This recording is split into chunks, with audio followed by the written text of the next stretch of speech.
ஏன் சொல்றேன்னா, சில பேர் மனம் திரும்புதலை தப்பா புரிஞ்சுப்பாங்க. என்ன நினைச்சுப்பாங்க, மனம் திரும்புதல்னா நம்முடைய பாவத்தை பற்றி வருத்தப்படுகிறது. ஐயோ, நான் அவ்வளோ பெரிய பாவம் செஞ்சுட்டேன், இனி தேவன் என்னை மன்னிக்கவே முடியாது, அவ்வளோதான், என் கெதி தொலைஞ்சது. அது உண்மையான மனம் திரும்புதல் கிடையாது. பாவத்தை குறித்த ஒரு வருத்தம் இருக்காங்க, ஆனால் விசுவாசம் இல்லையே. பாவத்து குறித்த வருத்தம் இருக்கணும்.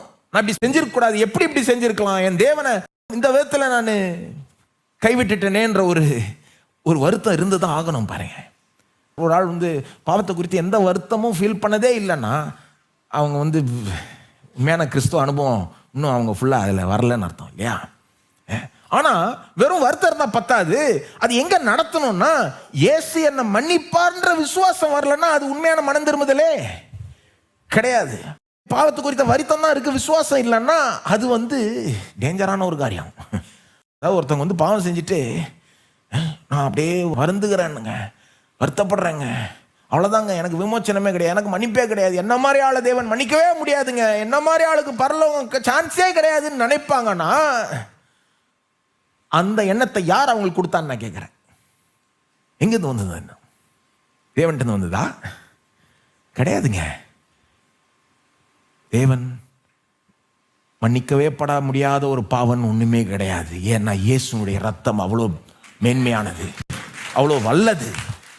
சுத்திகரிக்கவே பட முடியாதுன்னு ஒரு நிலை ஒன்றுமே கிடையவே கிடையாது. ஏன்னா இயேசுனுடைய ரத்தம், இயேசு யார், அவர் என்ன செய்தார்ன்றது எவ்வளோ பெருசுன்னு புரிஞ்சுக்கிட்டீங்கன்னா அப்படி பேசவே மாட்டோம். நம்ம என்ன மன்னிக்கவே முடியாது, எனக்கு சான்ஸே கிடையாது, அது அவிசுவாசங்க, அது விசுவாசமே கிடையாது. அப்போ உண்மையான மனம் திரும்புதல் யூட்டன் அடிச்சு இயேசுக்கு நேராக போகணும், இல்லைன்னா அது மனம் திரும்புதலே கிடையாது. விசுவாசத்தில் போய் முடியணும். என்னை மன்னிச்சிட்டார், என்னை சுத்திகரிச்சிட்டார், என்னை விடுவித்துட்டார், நான் அவரை பின்பற்றுவேன் அப்படின்ற ஒரு இடம் போலன்னா மனம் திரும்புதல்னு அர்த்தம். மனம் திரும்புதல் இல்லைன்னா விசுவாசம் இருக்க முடியாது, விசுவாசம் இல்லைன்னா மனம் திரும்புதல் இருக்க முடியாது. அதை வச்சே டெஸ்ட் பண்ணிக்கலாம் உருப்படியாக இருக்கான்னு. அப்போது ஒட்டுமொத்தமாக இயேசு என்ன சொல்கிறாரு, அவர் பிரசங்கத்தின் சுவிசேஷத்துக்கு 2 பகுதி. ஒன்று ரொம்ப பெரிய ஒரு விஷயம் நடந்துருச்சு, தேவனுடைய ராஜ்யம் இது வரைக்கும் வராத விதத்தில் விட்டது, நீங்கள் ரொம்ப பெரிய விதத்தில் இதுக்கு ரெஸ்பான்ஸ் கொடுக்க வேண்டும், மனம் திரும்பி உங்களுக்கு வருகிற செய்தியை, அந்த செய்தி போக போக இவரை பற்றி தான் ஆகிடப்போகுது. வெளிப்படையா ஆரம்பத்தில் கொஞ்சம் அப்படியே லேசாக கொண்டு போகிறார், ஆனால் போக இவரை பற்றி தான் செய்தி இல்லையா? உங்களுக்கு வருகிற செய்தியை விசுவாசியுங்கள். சரி,